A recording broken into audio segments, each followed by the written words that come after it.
The success of a breeding program is largely determined by the genetic gain per year, denoted by delta G. In previous clips, different components involved in delta G and its computation have been discussed. The challenge is that several trade-offs exist between the elements of delta G.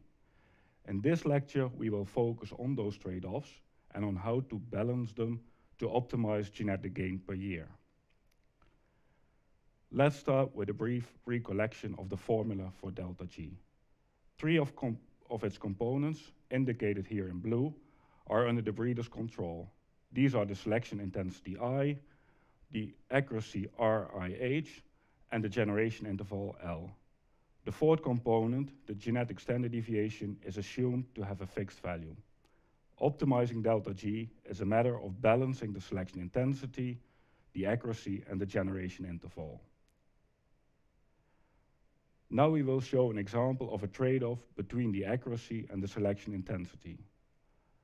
Consider selection for carcass traits in pigs with a heritability of 30% and a generation interval of 2 years. The breeding program aims to select 10 animals. Measuring this carcass trait for an animal requires that the animal is slaughtered. But of course, we don't want to slaughter selection candidates. Therefore, the trait is measured on a number of half-subs.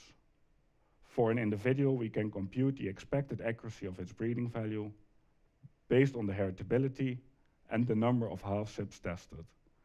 The formula as shown here was previously mentioned in Module 5. The figure in this slide shows the relationships between the number of half-subs tested and the accuracy, which plateaus towards a value of 1/2. All the half-subs of the selection candidate are kept in a testing facility, which has a maximum capacity of 5,000 individuals. So this means that the number of selection candidates multiplied by the number of half-subs tested per candidate should not exceed 5,000. In the figure we show the trade-off between the number of selection candidates and the number of half-subs tested per candidate. So for instance, we can test 50 half-subs of 100 candidates, or we can test 100 half-subs of 50 candidates. So the question is, which numbers will give us the highest genetic gain? To answer this question, we evaluate the genetic gain for different numbers of selection candidates, making use of all the other parameters that we know. In this table, we show the expected genetic gain when the number of selection candidates is 50, 100, 200, or 500. We can compute and plot the genetic gain for every possible number of selection candidates. From this plot, we can see that the highest genetic gain is achieved when testing 21 half-subs for each of a total of 236 selection candidates.